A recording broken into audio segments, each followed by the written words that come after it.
Oh, that's me. Oh, that's right. I knew your name. I certainly didn't pick up one. I've got more. I really haven't had complaints about this. I guess Oh, yeah.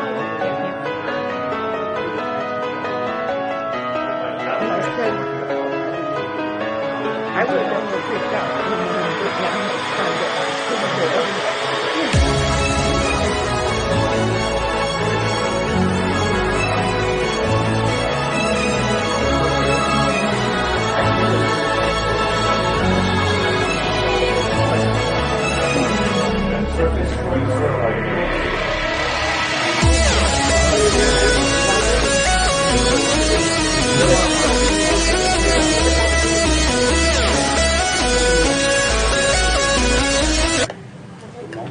Sean.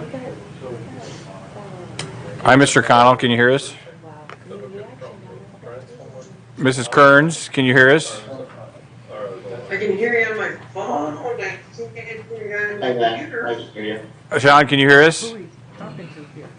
Loud and clear. I gotcha. They're all getting ready here, so we want to make sure you guys are ready online. We didn't see Bill pop in yet, but I don't know if he's at 100% yet. So.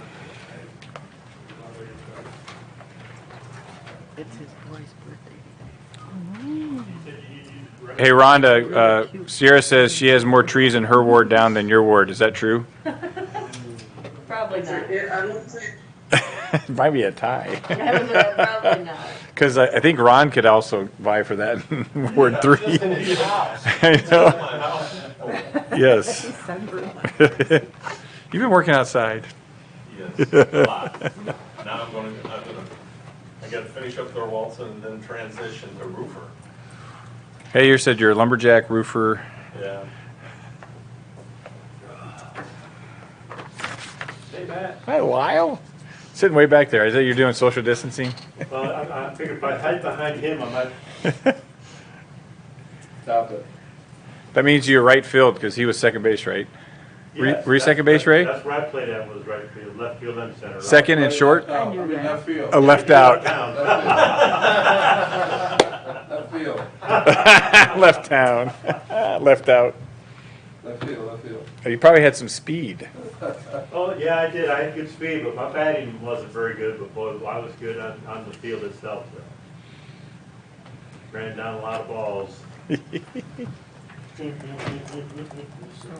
Actually, I was the fastest kid in school. Actually, I set a new 100-yard dash record when I was in high Was school. that still lunch money? Keep it quiet. I am only. I think it's William's birthday today. I talked to Bill earlier. He said he wasn't going to make it. He was what? I know it's one So- of his son's birthdays today. Hey, Rhonda, can you repeat that, ma'am? I said I talked to Bill earlier. He said he was not going to be. Not going to be engaged. Right at the most important part. It goes. All right. Thank you, ma'am. Then we can kind of get rolling here, huh? Josh, you ready? All right. We'll call to order the special city council meeting. Please stand for the Pledge of Allegiance. pledge allegiance to the flag of the United States of America and to the republic for which it stands, one nation, under God, indivisible, with liberty and justice for all. Can we begin with roll call, please? Councilmember Allison. Here. Peterson. Here. Connell. Here. Obrin. Here. Mussman. Here. Kearns. Like this, Mr. Mayor. Social distance. Yeah. Okay, so the special council meeting today is for basically one reason, for Mr. Anthony to do a presentation for us. So the floor is yours, sir. Pressure. Good afternoon, Honorable Mayor, City Administrator, and Council members. Thank you very much. It's a great pleasure for me to be here. I'm really honored to be here to share findings from our study over 3 or 4 months about the Victory Center. So let me tell you a little bit about myself and the project, and then I'll get into the PowerPoint presentation. So my name is, as the mayor announced, Jerry Anthony. I'm a professor of urban and regional planning at the University of Iowa. I graduate, and in one of my graduate courses called Housing Policy, we work with communities or organizations in communities with their needs. Often we develop a community housing strategy or an infill strategy, but also we work with nonprofits such as the Victory Center in trying to assess their impacts in a community and their needs, and in the context of a community's needs. So last November of 2019, Pastor Ray and I connected, and he expressed a desire for something to be done, an analysis to be done of the Victory Center, and in the context of Clinton's needs. And so we accepted that. I accepted that challenge, and my students and I, we came here in February and March, and we started talking to people here, people who are involved in the housing arena and in food security arena, and some people who work with schools. So we visited the Victory Center's projects and documented all the stuff that they did. And so what we're sharing today is, what I'm sharing today is really what the students did under my supervision, but it really is students' work. So it's all credit goes to them, and if there are any mistakes, and there's mistakes are mine, I didn't teach them well. Like seriously. And I really mean it. But if you find something good, it's basically what the students did. Now, when we take on, let me give you general impressions of what we felt about the Victory Center's efforts. I've done many projects like this over the last 15, 16 years, and worked with student groups over the last 15, 16 years. And when we started doing this project, we generally knew that, nonprofits do a good job. But as we got into the amount of effort and amount of work that the Victory Center does and the impact that it has on the Clinton community, we were just blown away, literally blown away by the amount of impact that they have in the Clinton community. Now, the University of Iowa is a very secular place, and Victory Center is a faith-based organization. So in my group of students, there were a few atheists who were very concerned that we are looking at a faith-based organization. But as they learned about what the Victory Center is doing, learned how much impact that they have, they too were blown away by what the Victory Center does. So it was an interesting project. And so let me just get into this project. Now, generally a presentation like this, I would introduce the context and say, well, this is what is happening in Clinton, and this is the history of Clinton, this is the economic situation in Clinton, and then narrow into the Victory Center. But in this one, I'm going to zigzag go back and forth. I'll start with something on the Victory Center, tell you a little bit about the city of Clinton, and then come back to the Victory Center, and then go back to the city of Clinton, and then, so we'll just go back and forth a little bit. Okay. And I got you, so if you give me the signal, I'll change for you. Oh, okay. We don't have to worry about it. Okay, so, so the Victory Center, and one of the slogans that we have, we founded the Victory Center somewhere, that everyone has a place they can call home, and the resources needed to keep it. So the Victory Center, as you can see, It has a mission. It provides the services to homeless men and women, women with children, families for the provision of necessities such as food and clothing, but it also works on social empowerment and personal development. Now, this is unique. Many organizations such as the Victory Center and other nonprofits are working in the area of homelessness and food security. They are focused on providing and addressing food and housing needs, but they're not necessarily focused on social empowerment. They're not necessarily focused on helping those people who are receiving the beneficiaries of their assistance. They're not really focused on empowering them. So this is a cliched example that I'm going to use. Many organizations are focused on giving hungry people fish, which is good, you should. But the Victory Center is also focused on teaching people how to fish for themselves. So they get the fish and they learn skills to fish for themselves. So I think that is really fantastic. So the Victory Center was founded over 33 years ago in 1987. And it has got many facilities right now. I think they have 5 facilities, or 4 facilities. The first facilities was a women's shelter by the baseball field. This was also the Victory Center's headquarters for some time. But right now it has been, and has been for some time, a place for battered women and children who are seeking. So it's a family, women and children place. It's got 20 beds, and I believe it's almost at 100% occupancy most of the time.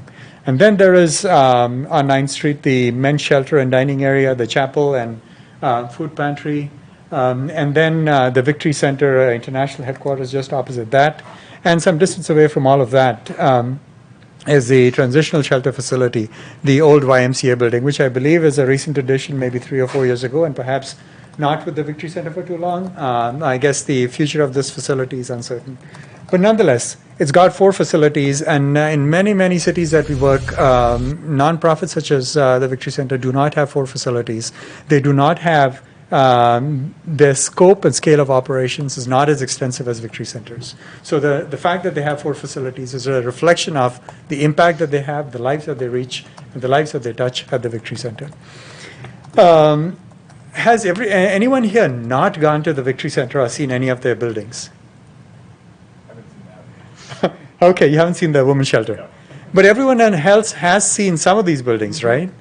So maybe I'll just quickly run through these slides again, not spend too much time on them. So this is the first building. It's 20-bed capacity. Average stays 5 to 7 months, and it's a monthly fee of $50. And drug addiction, counseling, transportation, and recreation, and food, and all of that. One of the key things about this women's shelter. One of the key things about the women's shelter is the director of the women's shelter, Pastor Mary. She takes a very personal interest in each person there, and yet while programmatically they provide ABCD 7 or 8 things, but if a particular family, a woman or a child needs X, and that's not something that they generally provide, she goes above and beyond and makes sure that they get that. So there is a personalized attention paid to the people that are there, and I think that is really remarkable. Quite often people are lost in the programs, like the program says we can do ABC and that's it, and if you need X, we can't do that for you. But here there is that a desire to go a step beyond what programmatically is offered. Let's go to the men's shelter. So the men's shelter is a 2-story dorm with 48 beds. There is no time limit for stay, which is actually unique. Most emergency shelters like this have a time limit. In Iowa City, I believe it is 2 weeks. Many other places limited to a month. And to have a place where people can stay for as long as they want without a time limit is fantastic. There is a monthly fee of $50.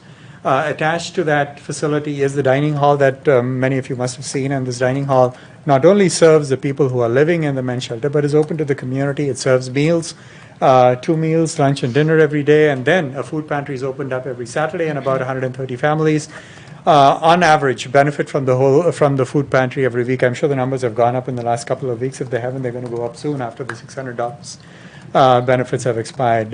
So the food pantry itself is an amazing operation. The third building is the transitional housing.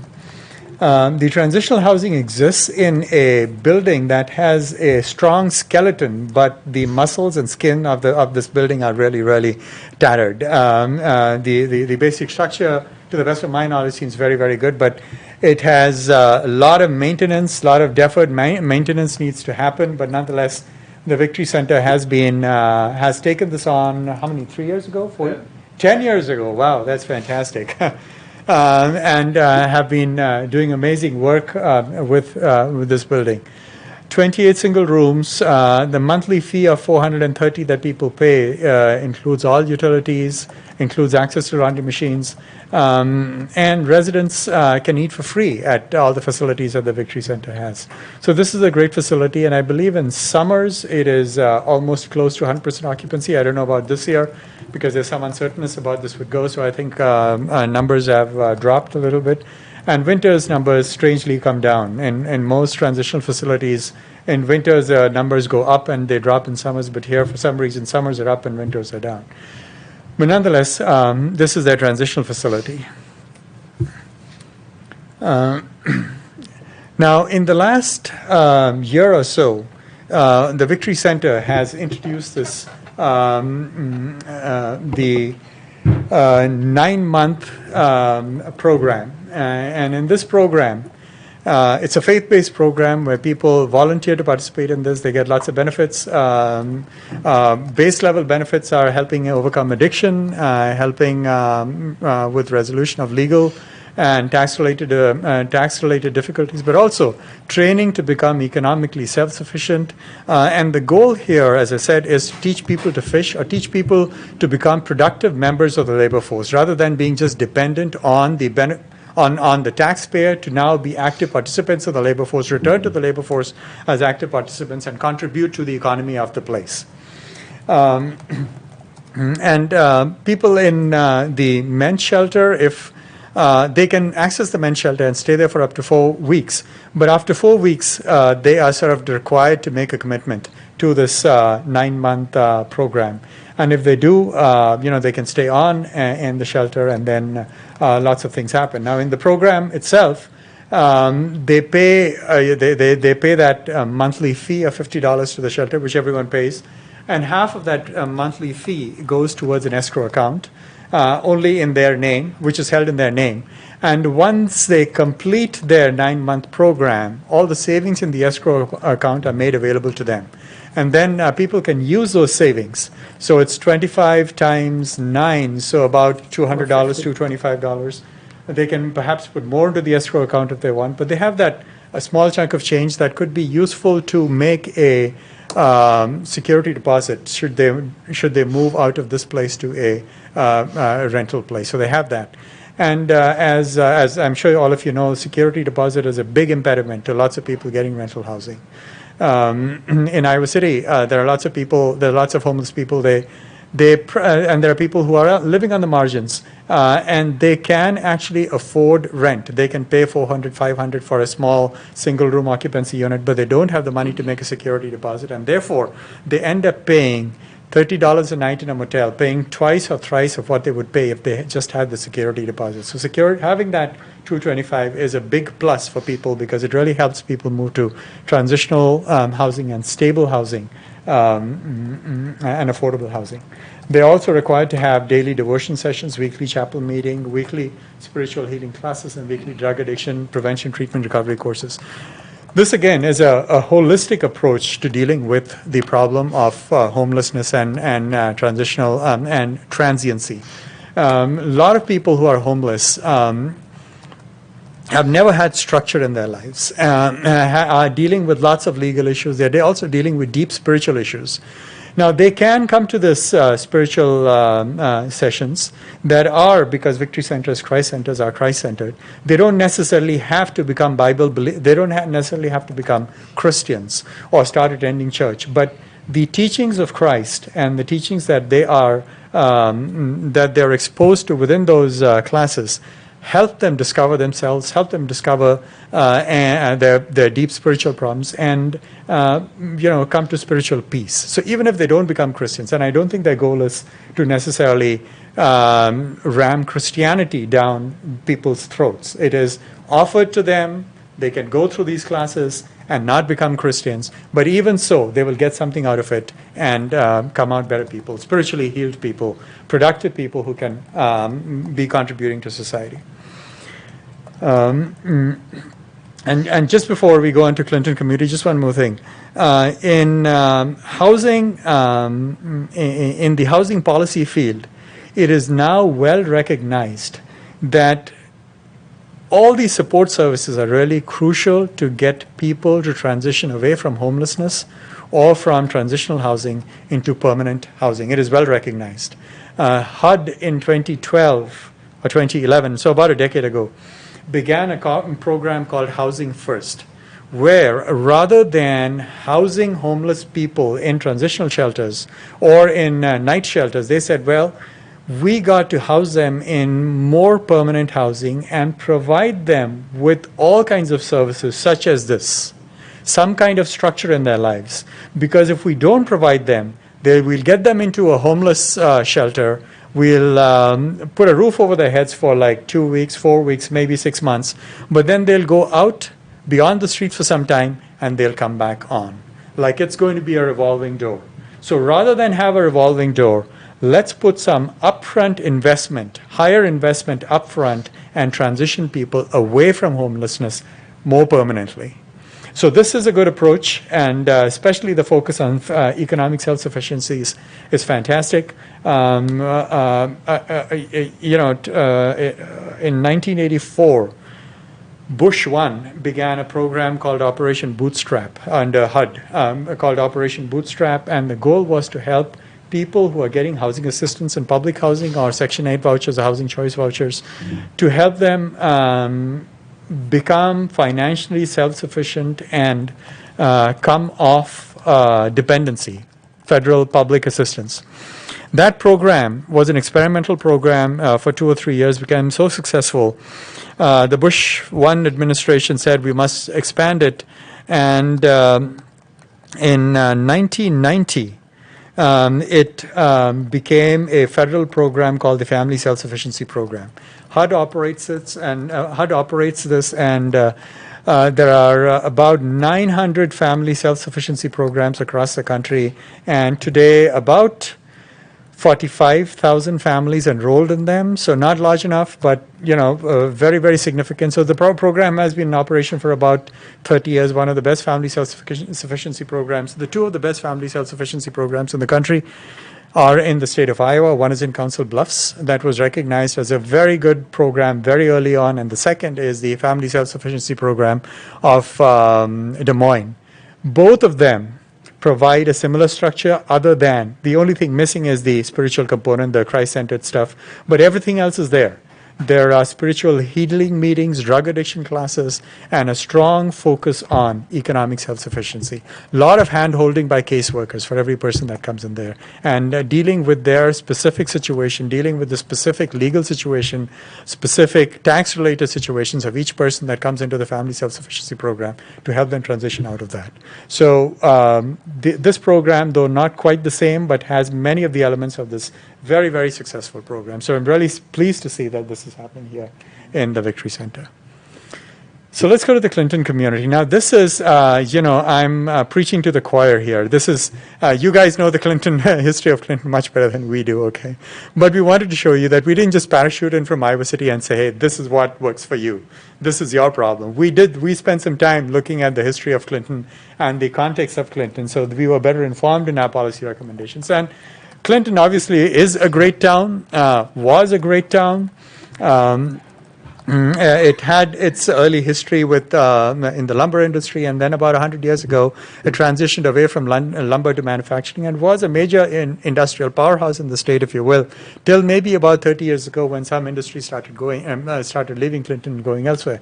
But still, even today, the manufacturing industries that are there have grown, they have consolidated, and their share of the fewer number of manufacturing industries, their share or their role in the city's gross domestic product is much greater than it was before. So even though manufacturing has left, manufacturing is still the most significant part of Clinton's economy. Let's go to the next one. This is about mergers and all that. And let's come back to the homeless needs in Clinton. So homelessness is defined in very significant, very clear ways by HUD. Literally homeless, imminent homeless, people who are homeless, homeless because they have special needs kids, and families that have not had a lease, who haven't owned a house and have not had a lease in the past 60 days and have had to relocate twice are also classified as homeless, and that's at category 3. And then category 4 there are people fleeing from domestic violence. And in the U.S., there are about 7.4 million people who are homeless today. This number has come down a little bit in the last 5-6 years, but I'm sure it's going to go up this year and the next year because of this impending recession caused by the COVID pandemic. In Iowa, as a state, there are about 3,200 people that are homeless on any given night. The process of counting homeless people is very, very tricky. HUD requires a homeless count to be done in January, and that's when most communities do a homeless count. The argument is that if in January someone is homeless, is on the streets in January, in the middle of winter someone is homeless, that person is truly homeless. Whereas if someone were homeless in July, that person is probably homeless by choice. Okay, which is this notion of homeless by choice is actually a crazy notion, and it's from the 1980s when people believed that homeless people were homeless by choice. They were making lifestyle decisions to live on the streets. We know that since the early 1990 onwards, that is not the case. There are very, very few people that are homeless by choice, and if they are choosing to, it is because of mental illness. Okay, so there are very few sane people who are homeless by choice. So the count that is counted on January is a huge undercount. And a lot of people believe that because, sometimes people double up. They're sleeping inside libraries or sleeping inside a church or something. So you really don't get the true picture of homelessness, and the numbers are probably much higher. But nonetheless, we'll go with the official numbers, which is 3,200 people. And if you see, in the last 7 or 8 years, the number of homeless has dropped quite a bit. And that is partly a result of an expanding economy after the Great Recession of 2009, 2010. And in Clinton, there are approximately, in 2019, about 180 people that were homeless. Homelessness has decreased every year in Clinton since 2007, sharply in the first 3-4 years of this decade, but now it's stabilized at around the 180 to 200 mark. And the Victory Center definitely has played a significant role in addressing the needs of homeless people in Clinton. Let's go to the next. Transitional housing. So where do homeless people go? People that go, they look for a roof over their heads in emergency shelter, or they are seeking something more than emergency shelter, then they move to transitional housing.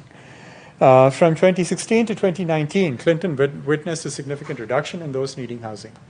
In 2016, there were about 219 individuals that needed some kind of housing support in Clinton, and that reduced to about 182.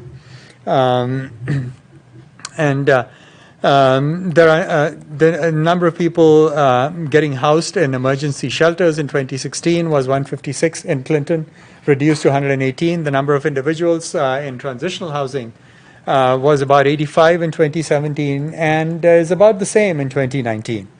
Still, there are today about 180. This is, all these numbers are prior to the COVID pandemic. So these might have changed significantly, and we don't know. We'll know next year. Prior to the pandemic, 180 homeless individuals needed to be housed in some form. Some got into emergency shelters, some got into transitional places. And if you add the two, the numbers don't quite add up because someone could have been homeless in January and in a transitional housing in September, and they'd get counted in both places. So there's a little bit of The numbers are not very accurate. They're ballpark figures. But we know that approximately there are 180 people that need housing assistance in Clinton. The Victory Center addresses a good chunk of this need. It can accommodate 28 men in transitional housing and can accommodate 48 men in the emergency shelter, and 15 women plus a few children. So capacity, I believe, is about 20. So 15 women, a few children can be accommodated in this in the women's shelter or the family shelter.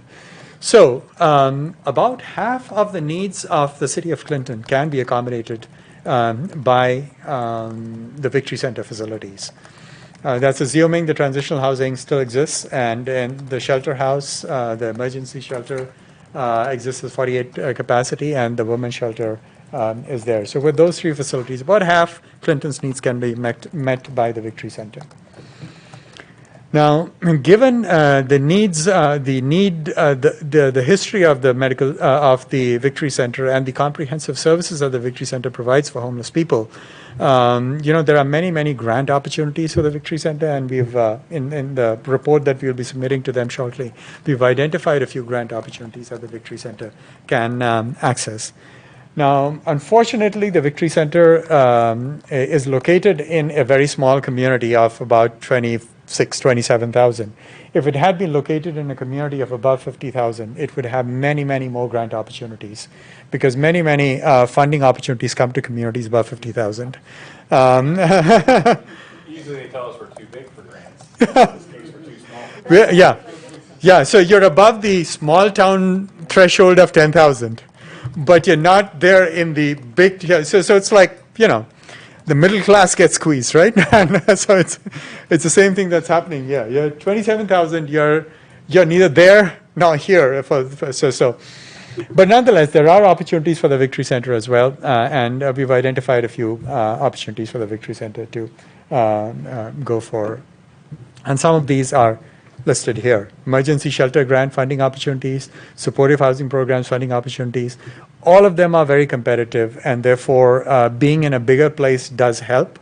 But the Victory Center is boxing above its weight class. It's doing things that a nonprofit would do in a community of 100,000. The scope and scale of its operations is consistent with what a nonprofit like this would do in a community of 100,000, but it's doing in a community of 27,000. So I'm fairly optimistic that given their track record and the number of people that they serve, that they would be competitive for one or more of these grant opportunities. May I ask if they're federal or state grants? By and large, these are federal. The ones listed here are federal. Let's move on to the next. I'll quickly go through the poverty status in Clinton. Clinton's population has, as you all know, declined a bit from 1980 to 2018, and the numbers, I believe, have gone up in the last year, a little bit in between from 2018 to 2019. So from 33,000 in 1980 to about 27,000 perhaps now. Or in that ballpark. And the median household income has definitely increased. The percentage of the population which under the poverty level has it rose in the 1980s and 1990s and then dipped again by around 2018 and 2019. I believe, I can't read the number here, but I think it's about 15%. Maybe the next slide. I think the next 15. At that level. So this is before COVID. Things have probably gone up after COVID. Okay, let's go to the next slide. So, what does this mean for for the average person? So let's assume a minimum. Let's look at a minimum wage worker, and there are many minimum wage workers. There are lots of workers that are working above the minimum wage, but there are many minimum wage workers. A minimum wage worker earns $7.25. Per hour, and therefore gets an income of about $1,200 a month. The median gross rent for a rental unit in the city of Clinton is $663. So a person working minimum wage, going for the median gross rent home, is going to spend about 60% of their monthly income. This is, pre-tax monthly income. 60% of their pre-tax, pre-deductions, everything monthly income. just to afford the median gross rent. So this is, because of that poverty, people would have to spend a big chunk of their income on housing, and they can't. So they're homeless or living in transitional housing. Let's move on to the next slide. This is an employment profile of the city of Clinton, and manufacturing is that dark blue square on the left side, on the upper left, and it is still the most significant, followed by healthcare at 16%, and retail trade at 12% in the gray, and the top right yellow is educational services. So those are the four big sectors. Manufacturing, as you can see, is still the biggest sector of the economy. Next slide. Now, while there are many, many jobs, if you look at the pay scale of many of those jobs are low-paying jobs. So the yellow line represents a federal poverty guideline for a 4-person household, and about a third of all the jobs that are available in Clinton would place that household under the federal poverty level. So in theory, about 31% of the households should be based on this graph, should be under the poverty level, but we know that only 15.8% are, and the reason is this: many households have 2 people working, and therefore they are pushed above the federal poverty level. But if there were only 1 person working, they would be below the federal poverty level. And this could be where the poverty level in Clinton could be heading towards because of COVID. People losing jobs, many people have seen income reductions or lost their jobs, and this is where we might see. So the poverty levels might go up to 31.4%, which means there'll be a bigger need for housing, there'll be housing support, there'll be a bigger need for food support. Let's move to the next. And this is comparing Iowa, so it's not really pertinent, but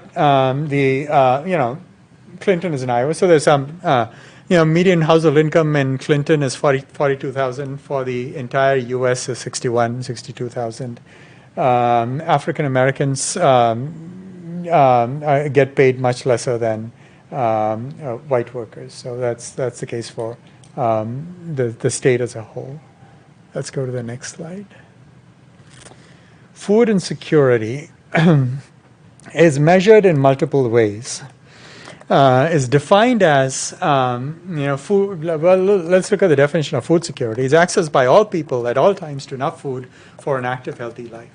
Food insecurity means a family or a person has limited or uncertain availability of nutritionally adequate and safe food, or limited, uncertain ability to acquire acceptable food in socially acceptable ways. In Iowa, there are about 340,000 people struggling with hunger. So about 9% of the state's population, 9 to 10% of the state population is struggling with hunger. And of these, 111,000 or more are kids. I don't know if you have tracked food. I'm sure you've tracked food insecurity. So in Clinton, but also in the state. 2007, just before the Great Recession, food insecurity in Iowa made national news. A leading newspaper, the Wall Street Journal, ran a series of articles about hunger in the breadbasket and was focused on Iowa and on how people that feed the rest of the nation, the state that feeds the rest of the nation, has lots and lots of people who are hungry. And they zeroed in on food insecurity among children, and they had numerous stories about kids. The only whole meals that they get are when they come to school. And their food insecurity is so well known that on weekends when those kids go back, school teachers pack cereal boxes into their backpacks on Friday, so kids have something to eat over the weekend. Because if kids don't have something to eat on the weekends, they would come back they won't be doing their homework, they won't be doing this, keeping up with their classes and readings, and they might get into trouble doing something for food or stealing something. So it really hit the headlines in 2007. Food insecurity in Iowa that grows so much of food and exports so much of food hit the national headlines in 2007. Not that we've done anything about it, though, as a state and as a state about that. So it continues to persist. In Clinton County, these are for the county, the child food insecurity rate for 2017 is 17%. The food insecurity rate for all people across all ages is 12%. And these numbers are, I'm pretty sure, going to go up. A recent survey after COVID showed that 20% of families are food insecure across the country. I'm guessing the numbers are going to be a bit higher in Iowa. So the survey came out last week, 20%. 1 in 5 families are insecure about their food. 2 other measures of food insecurity are the obesity rate. That's because people don't have access to nutritional food. People are forced to have food that are high in trans fats and have is lots of fat and bad quality food. So obesity escalates. 33% is the obesity rate in Clinton County, and the diabetes rate is 12%, both of which are very high. Let's go to the next slide. One way in which perhaps cities can, through land use planning, perhaps address some of the food insecurity is providing access to a wide range of food stores that have wide variety of goods within those stores. This notion that there are places or neighborhoods within a city that don't have access to quality food stores is, I'm sure you've heard the phrase food deserts, and lots of places have food deserts, and in food deserts, people living in food deserts don't have access to a Super Walmart, don't have access to an Aldi's, don't have access to a Fairway. They have access to a gas station, and that's the food that they have access to. So they have access to processed food. And in Clinton, about 20 or 21% of the population has very low access to grocery stores. And about 6% of low-income individuals have low access to grocery stores. And about 1.6% of the population of Clinton are households with no vehicles and no access to grocery stores. So through land use planning, perhaps the city of Clinton can address some of these. When rezonings come up or new commercial developments could come up, maybe this could be one of the things that could be looked at in decision making. Yeah, so was that for Clinton County or for Clinton? This, I believe this is for the city of Clinton. Yeah. That's good. It says, that's why I said it. I said Clinton County, but I was thinking as we kind of go through this with the Walmart on the west end, the Hy-Vee down here, the Jewel Osco on 13th, the Fairway on 13th Avenue North, just trying to think of, how those percentages hit there to that. So. Yeah. But I can verify that.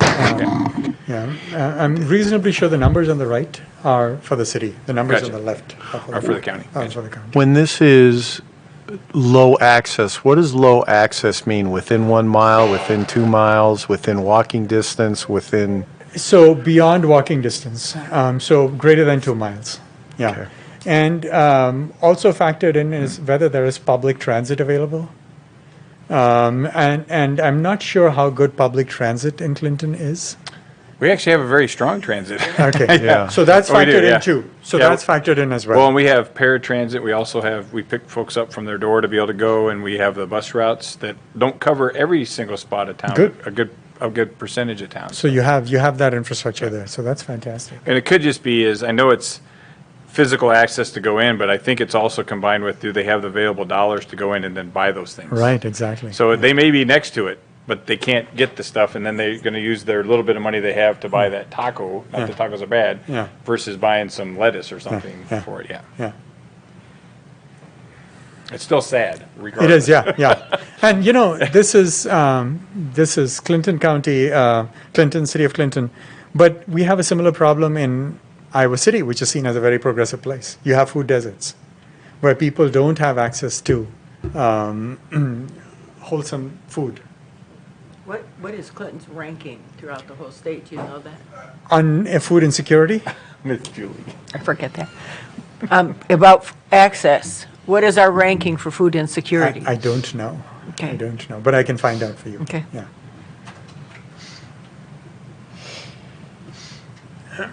So here we are going to zero back in onto housing and the cost of homelessness. We'll look at some other studies that have been done in other places on the cost of homelessness. And I want to share with the audience, all of you in the audience, that homelessness is not just those people who are being housed. There are lots and lots of costs associated with homelessness, and it's much more comprehensive. When I was introduced to this concept 7 or 8 years ago by the director of our homeless shelter, I was blown away, because I used to think that homelessness is just a problem for the 6 people or the 10 people who are homeless, or the 180 people who are homeless. It's a much bigger problem, and there are financial costs of homelessness that are borne by the rest of the tax-paying public in a community.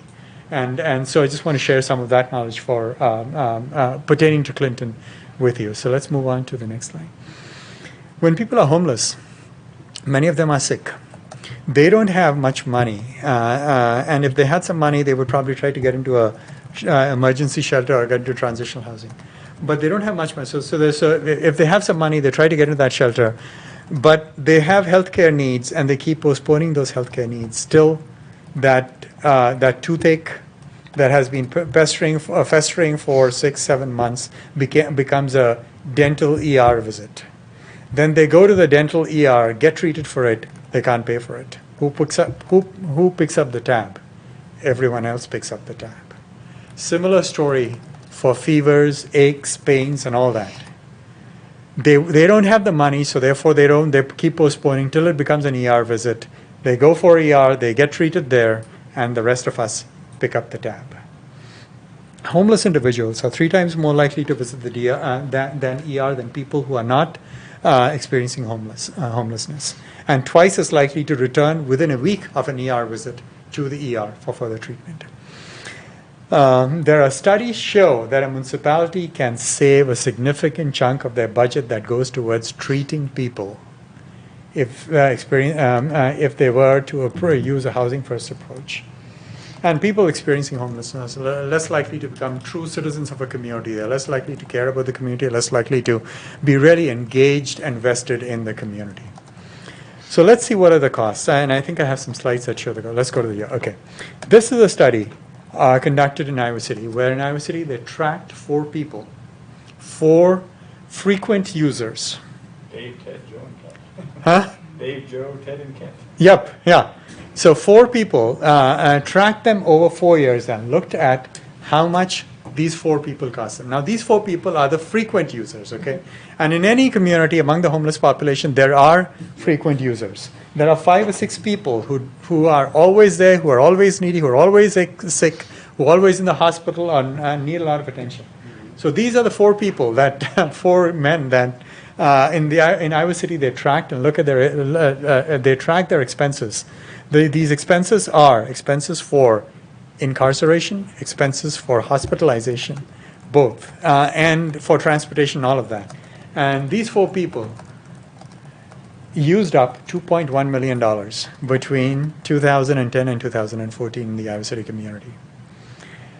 These 4 people were then transitioned to a project called FUSE, Housing First. FUSE is frequent users systemic. I'm forgetting what the E is. It'll come back to me. Anyway, it's looking at these frequent users and intervening with them, bringing them to stable housing, solving their housing needs, and bringing all other services that they need to them, giving them spiritual counseling, giving them training and become financially self-sufficient, taking care of the legal problems, taking care of their tax problem, if they have tax problems and medical problems and all of that. So therefore, that was a significant difference. They still needed, because they were frequent users because they had been homeless for a very long time. These are chronic homeless people that have been homeless 10, 15 years. So you could bring, in Iowa City, they could bring about a 40% reduction. But here's the story from another place. This, on the right side, are on the bottom right, are numbers that we took from the city of Albuquerque, New Mexico. Albuquerque used a housing first approach where they took and tracked numbers, not just for the frequent users or the most needy people, but across the board. And they found that by providing housing services to homeless people, they were saving on the amount of expenses that they had for dealing with homelessness and medical expenses and incarceration, because incarceration is expensive. I believe it is cheaper to put a person in a motel by a factor of 10 than putting a person in a jail. 40 to 50 bucks a night for a motel versus 400 bucks a night in a jail. So you add up, and lots of homeless people do end up in jails, as you all know, right? So there the number was about 5,500 or so, 5,500 or so, 6,000 per person, per homeless person per year. Now, the cost of living is slightly lower in Clinton, so we, lowered that number, 6,000, whatever the number was, by a certain factor to bring it to Clinton, and the number that we got was about 4,800. So we're assuming that it costs the community $4,800 per person when a person is homeless. So if you have, 100 homeless people, it's costing the community $479,000 a year if nothing is done with them. This is a cost of paying for their medical bills, dealing with putting them in jail and all of that. Now, the Victory Center provided housing for 77 people in 2019. And providing housing for 77 people in 2019, they saved the city $370,000. Okay? Because the Victory Center, to the best of my knowledge, was not really most of the operational expenses came from private donations, right? Not from the city. So those private donations really saved the city about $370,000 and has been saving the city about $370,000 on average for the last several years. Now we can argue with these numbers. We can say 4,700 is too high. Well, you could do an audit, track 5 or 6 frequent users or the average user, and maybe the number drops to maybe, let's say, 4,000 per year. This is an annual number, okay, 4,000 per person per year. But still, even if you drop it to 4,000, the Victory Center provided the city with services of, let's say, about $300,000 in the last year. So it's a significant amount, which if had the Victory Center not picked up those, the city of Clinton would have to pay. Now, the Victory Center is not able to pick up about 103 individuals, so because of their limited capacity. And that translates to about $490,000 in additional expenses for the city of Clinton to dealing with all this. Now, the Victory Center, one of the recommendations that we're making to the Victory Center is that they build a new transitional housing center, a new transitional housing facility. We have given them drawings of that, and I believe the drawings are in the presentation, so I'll show you the drawings as well. And that center is going to cost about $1 million. 900 is our estimate. It might go up a little bit, maybe 950, maybe it'll come down a little bit, but that's the estimate. It'll house 58 people. And assuming an average year-round occupancy of 85%, it'll take care of about 49 people every night. And if those 49 people are left on the streets, it's going to cost the city of Clinton about $235,000 a year. So if I would say from a cost-benefit standpoint of the city of Clinton or the Clinton community, not just the city, if the hospitals in the area, the school districts in the area would all chime in and help support the transitional housing facility, the community would get its money back in about 4 or 5 years. Okay, the money would be there in 4 or 5 years, would be recouped in 4 or 5 years. And you would have a facility that would clearly last beyond 4 or 5 years. It'll last probably, at the very minimum, 20 years, perhaps 30 years. And so you would have that benefit. So in other words, from year 5 onwards, it's all money in the bank for the community, right? It's $234,000 money in the bank for the community. You're getting paid back that every year. Let's move on to this next slide. Okay, well, sorry. Maybe I pressed it as well as both of us pressing at the same time. Sorry. That was a little, so I see it before you do. Okay, so let's go. Okay. So this is that facility. It's on the, there's a vacant parcel next to the men's shelter. And that parcel belongs to the Victory Center.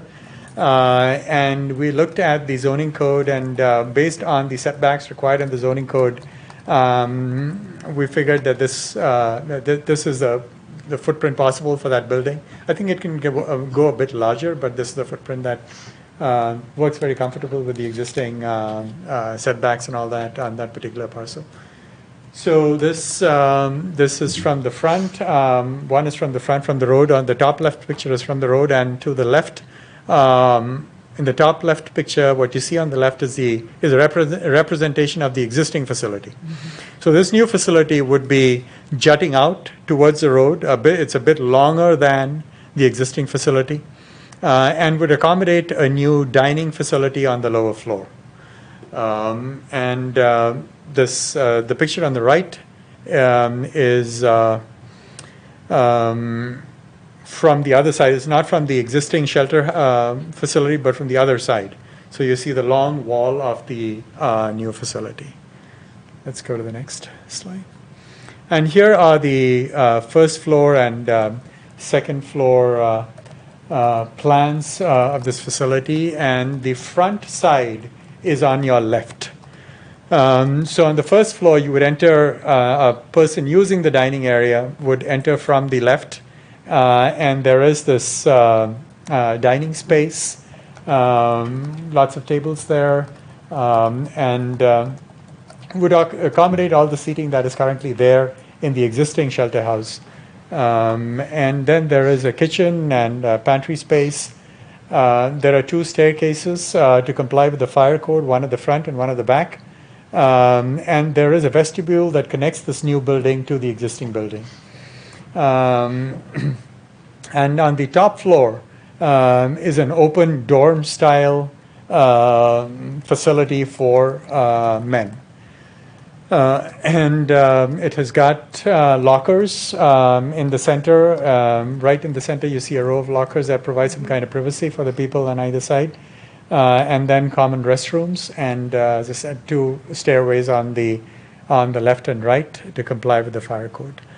On the right side at the bottom is also unloading, and on the first floor is also a loading and unloading space, because there is an alley behind this, and trucks can come use that alley and unload there. And while loading and unloading, they need not disrupt the traffic flow on that main street in front. So that's the building. Now then. A big focus of the Victory Center is providing meals. Based on our calculations, the Clinton community, so this is not just the city of Clinton, but Clinton County, because Clinton County has a meal shortage of about 1 million meals per year. The Victory Center provides about 360 of those meals, 360,000. So it provides about a third of those. Of the total shortfall is met by the Victory Center.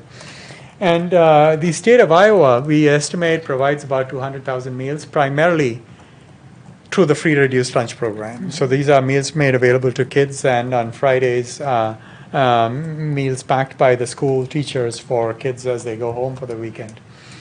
But the Clinton community needs at least 400,000 more meals, and this is before COVID.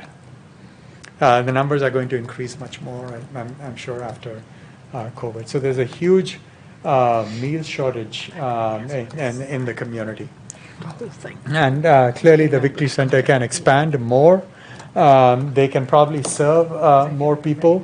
The Victory Center has been very good at getting donations from many businesses, and getting donations from Hy-Vee, getting donations of meat and bread from many donors. But one of the constraints that the Victory Center is facing now is delivery trucks that would pick up all this food and bring it here, and then in case there is an excess of, say, a particular item on a particular day in the Victory Center right now gives out this food to other community agencies that could perhaps share this food with needy people. But if you don't have reliable transportation, that becomes a problem. And I believe the Victory Center has been really hampered by this and has been refusing food donations because of not having trucks to pick up this food. And this is a big ticket item. Having and they're not looking to buy a new truck. They're looking to buy a reliable used truck that can transport food from donors to their facility, and in case of overflow, from their facility to other places. The other big need that they have is to have more energy efficient equipment. The Victory Center was very fortunate in getting some energy efficiency grants from, was it ADN recently? And with that, they bought new freezers. That has addressed some of the energy efficiency needs, but they can easily use more energy efficient equipment, because with that they can keep food fresher longer, as also reduce their operation costs. Coolers, the city did fill out a grant for us, and we are able to buy the coolers that we need right now. Fantastic. So thank you very So we much. have, Yeah. Thank everybody for Yeah. that. We bought one already, we're gonna buy another one next week. Yeah, and so these are dollars that the city's providing are put to good use. You've seen the numbers, 400,000 existing shortfall. So with coolers, perhaps you can expand and perhaps give out more. I don't know if your operations have expanded, so you can, I guess, help more people with that. Next. So we did a look at the Victory Center's funding, and so let's go to the next slide. And the Victory Center, a lot of the Victory Center's funding is met with private donations. Private donations are very, very good. It shows that lots of people are vested in what the Victory Center does. They believe in what the Victory Center does. But from an operational standpoint, private donations are really, really problematic. They're really problematic because private donors can give this year and choose not to give next year. Having a dedicated source of funding is the way that many, many organizations, such as the Victory Center, in other parts of the state or the country operate. Having a dedicated source where they get a bit of their annual operating budget from a dedicated source. There are many, many dedicated sources that can be tapped for this, but by dedicated source I mean something coming from either the city or the state on a regular basis that would pay for their operational expenses.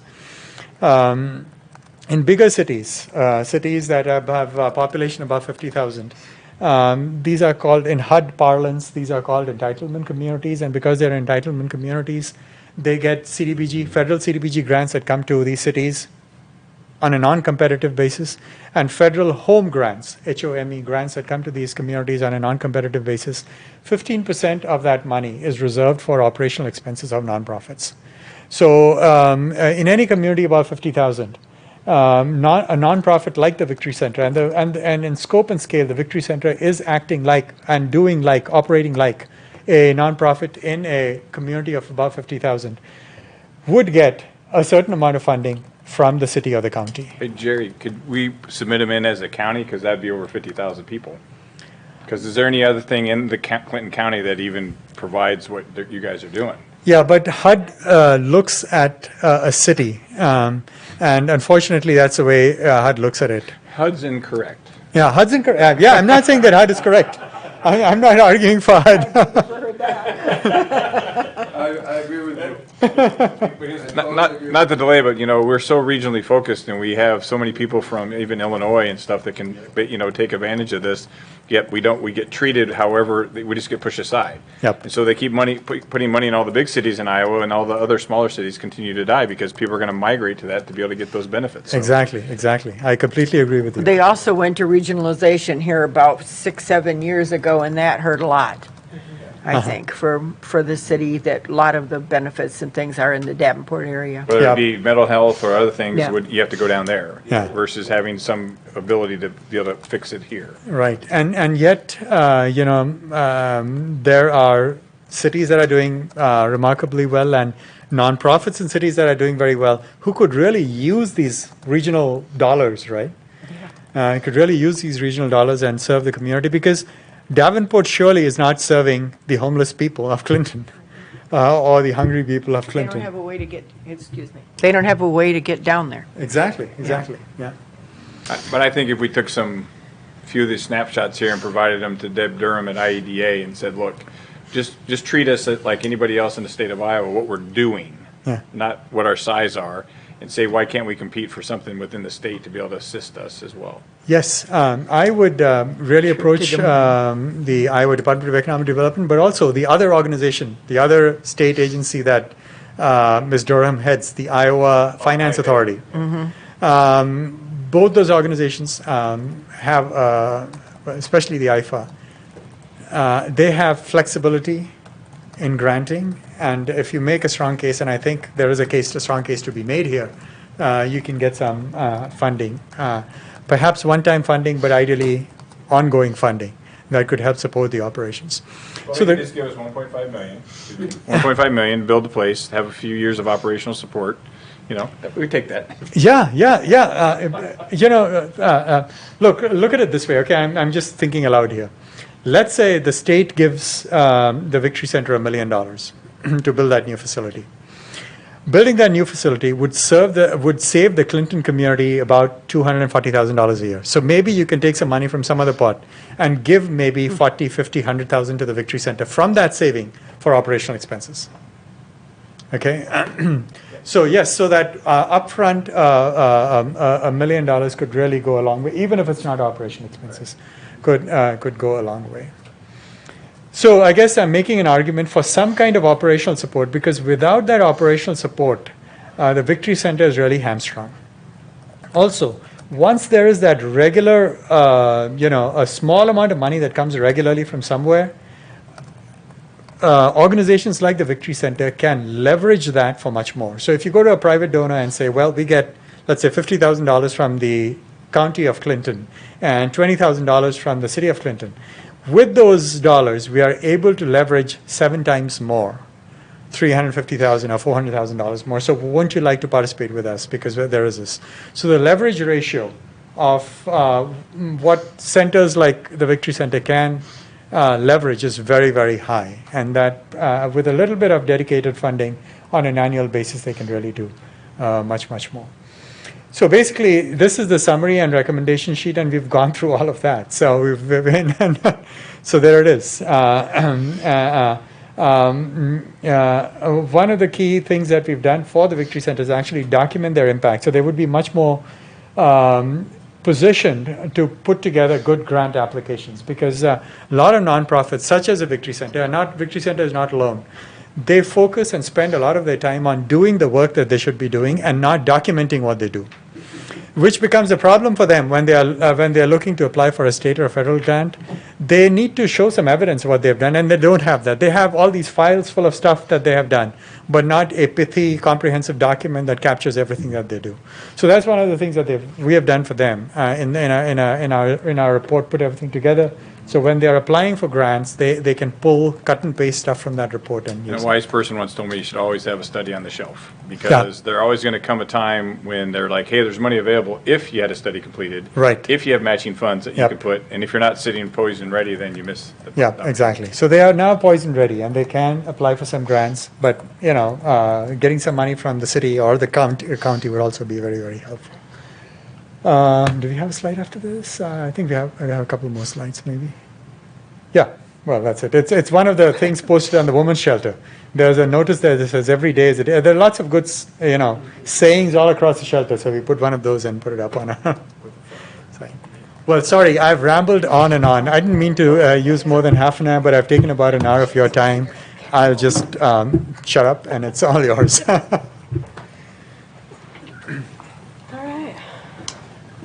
So I got some questions. When we're,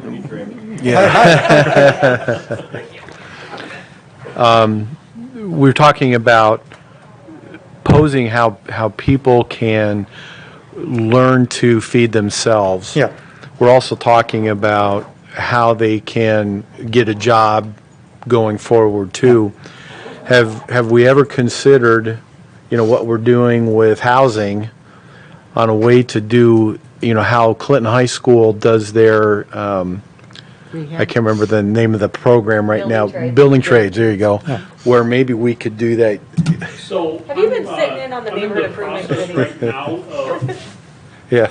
I'm in the process right now of taking a few courses through the HUD program to teach how these gentlemen and women can actually not only get a house, but maintain the house once they have it. Well, well, my thought is that, you know, start an internship program or an intern Right, and program. that's what this teaching does, You know, is because we provides have- me with the yeah. tools to Yeah. actually start this. We have some great opportunities here that were with Housing 360, and I mean, there's so many opportunities with just housing. If there's a way to kind of, you know, dovetail these two things together.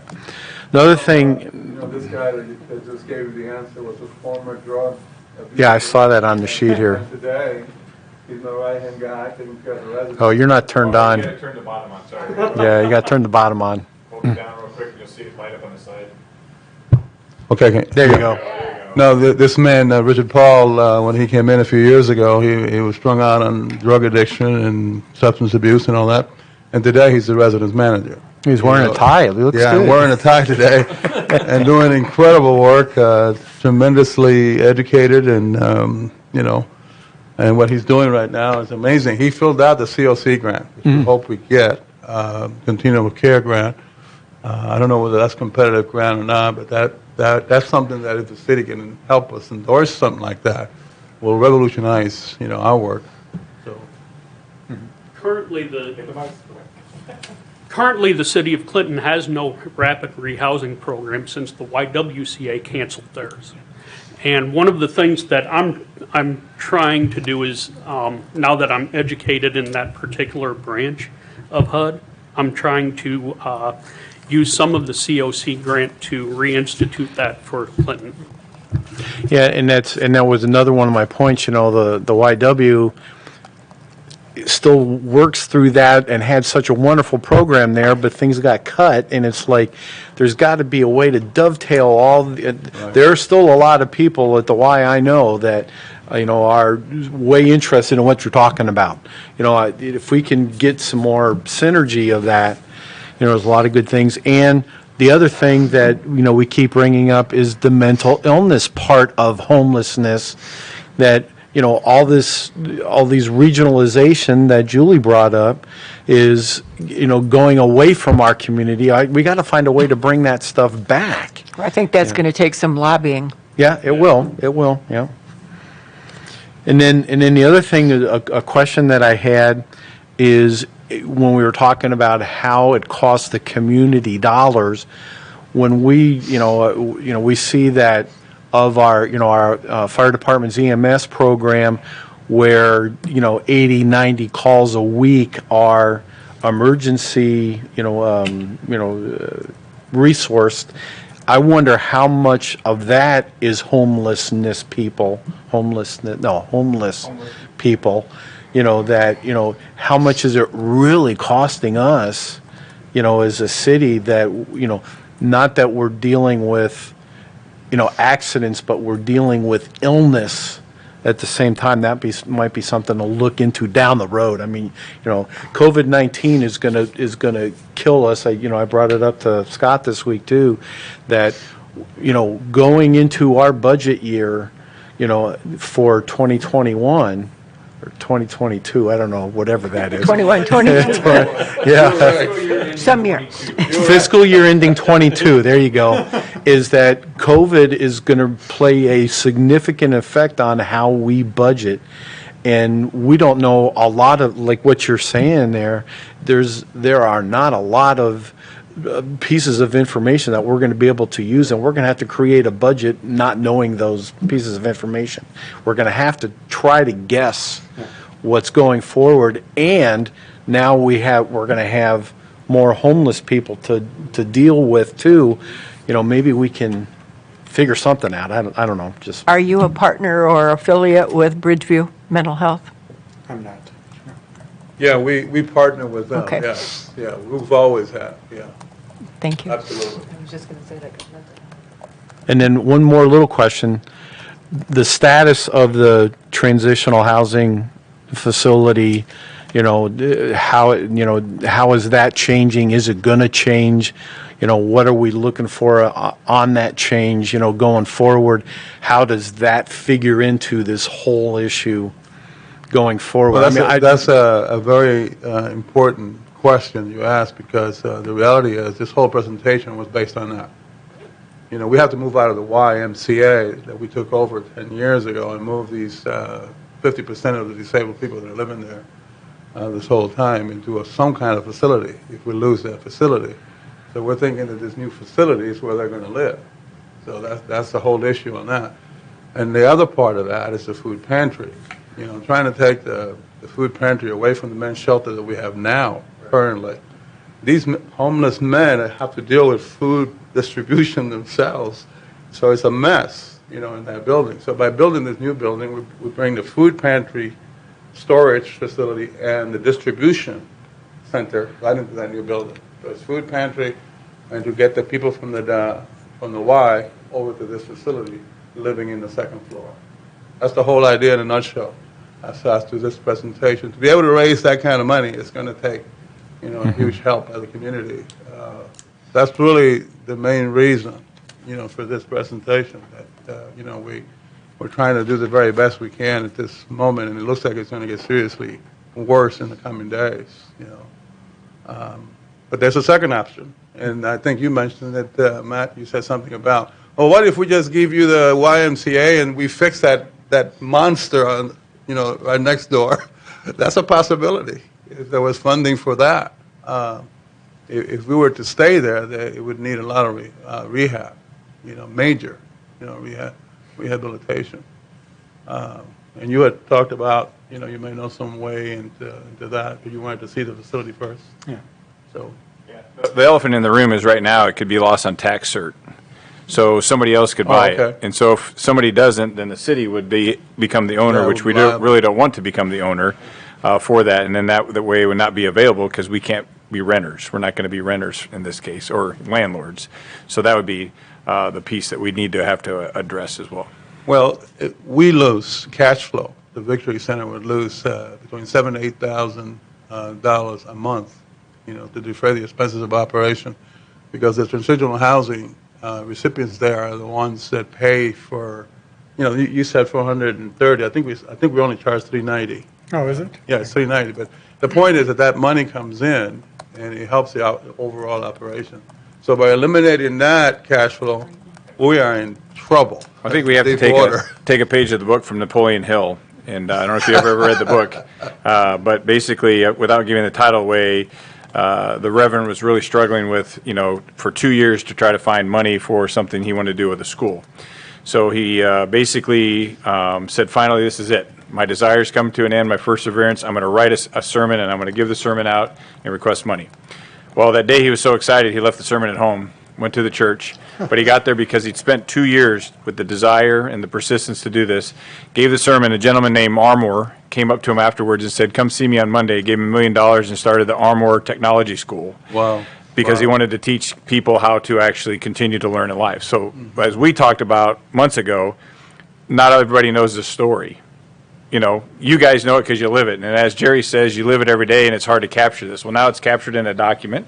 Now you have a story to be told. And I would throw it out to the society. We have a family that gave $1 million to the Humane Society for animals. We're talking about human beings now. And so if we as a community can't come together to raise money, and I don't think we should set it low. I think we should set the bar high. They raised $1.6 million to redo a lodge at Eagle Point Park. And now we're talking about human lives. And so I think as the story gets told and gets put out there, that's what we need to challenge our folks here and say, you know what? We may not be the big city to get all the dollars, but let's match. Let's talk to the state of Iowa. Let's talk to the county, and let's say, let's come together and put your your money on the table and say we want to make this move forward. Because the worst thing they can say is no. But if they don't know about it, they can't say anything. So I think now might be the time that we bring it up. No one wants to ever address it because they want somebody else to deal with it. They've been leaving you to deal with it since 1987, Ray.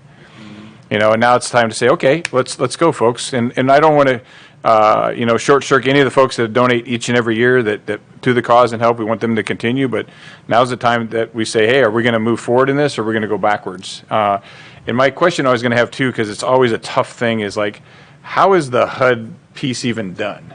Because it seems so random how they actually, besides January and July, of how they actually count homeless. And I understand you had a little graph in there, but it seems there's more subjectivity versus objectivity to it. Yes.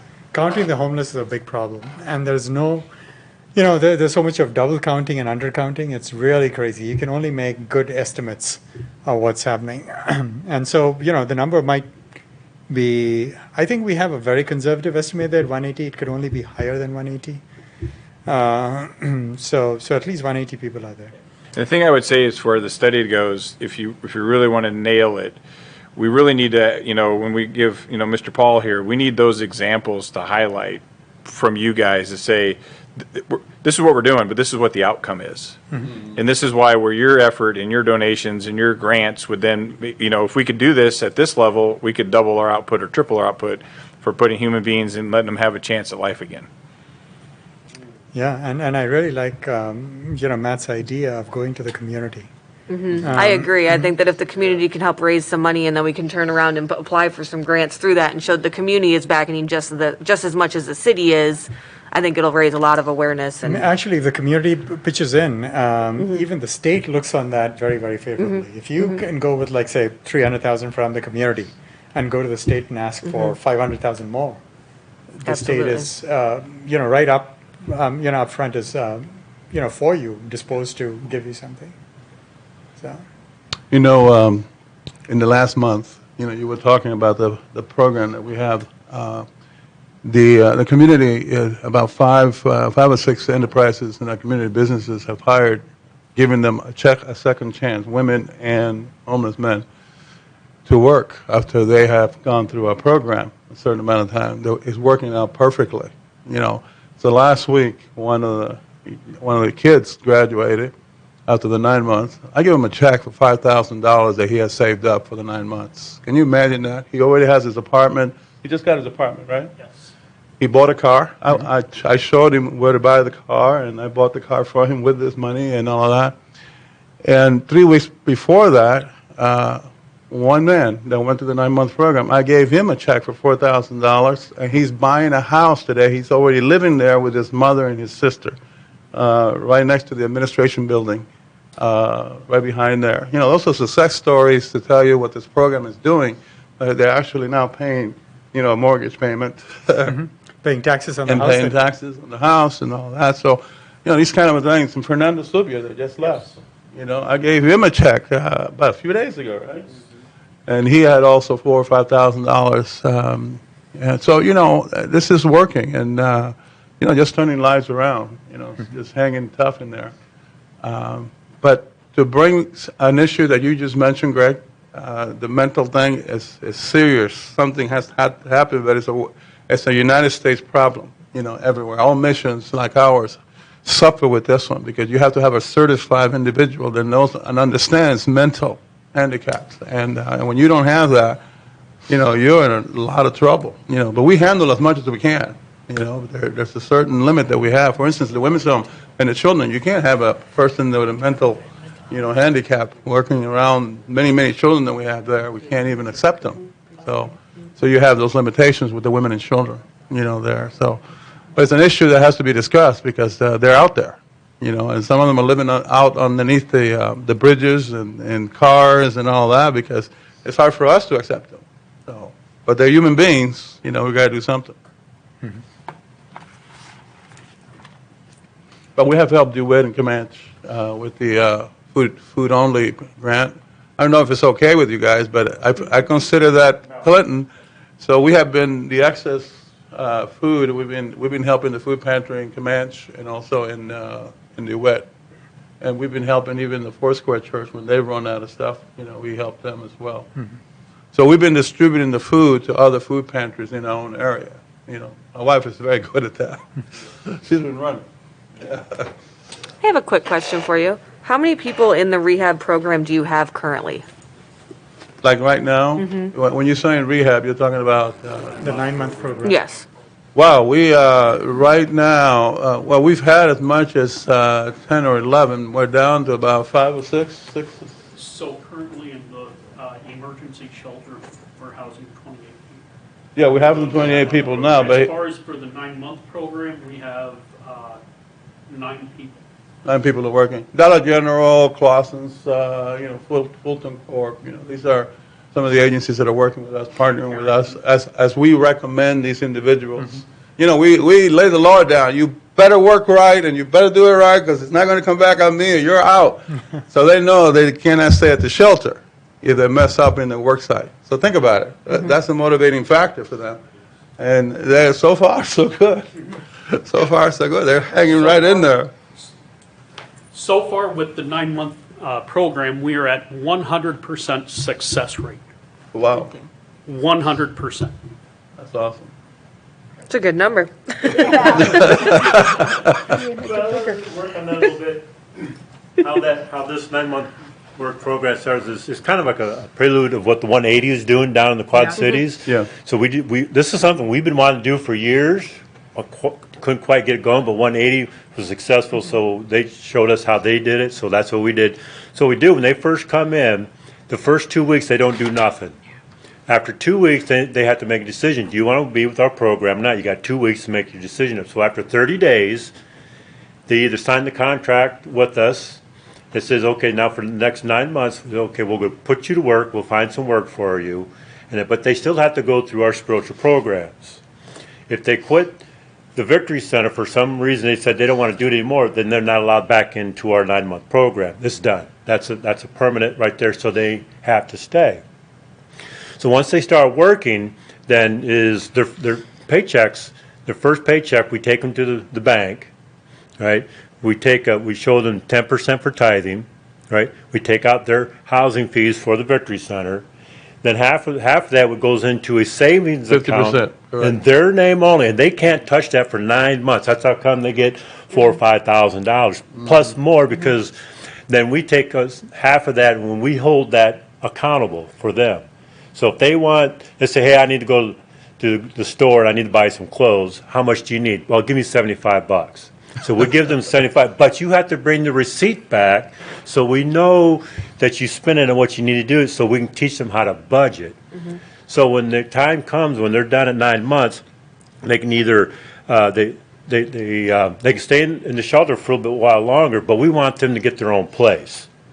So we show them after about on their 9th month, we go, okay, now let's look for an apartment for you guys. And then they got their main down payment, they got the first and second down payment, then they got their deposit, and they still got money left over so they can get stuff into their own apartment or buy an automobile or whatever. So they still got thousands of dollars afterwards, and that's how we've been successful. And a lot of them really appreciate it, because all they wanted was, we just want somebody to give us a second chance, and that's what the Victory Center, that's what we're doing right now, is giving them a second chance.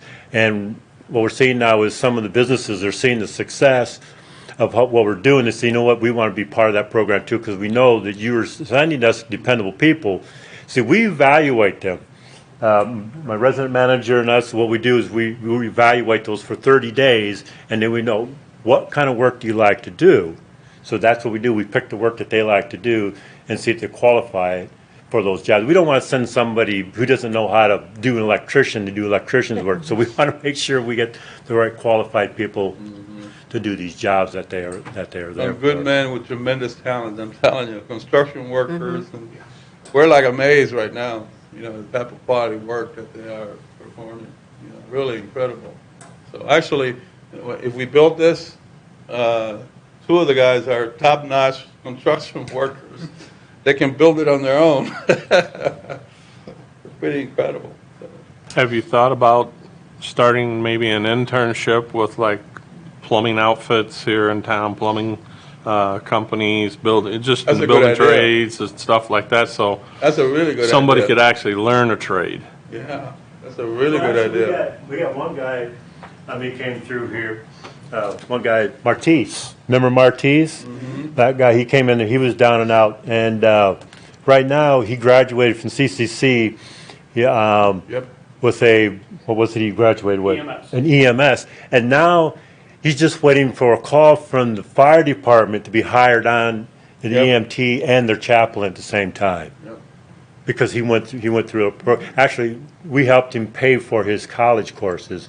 And CCC has a program too to help people who can't afford to go through that. And we kind of want to work with them a little bit, but we really ain't quite there yet because we're still working on projects that we got here. That's a really good idea. That's a great idea. Yeah, because there's not a lot of people in the building trades anymore that they used to have, and it's an easy way. Some people learn better by hands-on than they do going to school or something like that. But it would get them. It would be something that they're interested in, and they would be more inclined to stay with it, and they could earn some money doing it. Absolutely. Then it's kind of the state, but. Yes. Yeah, exactly. You get to stay.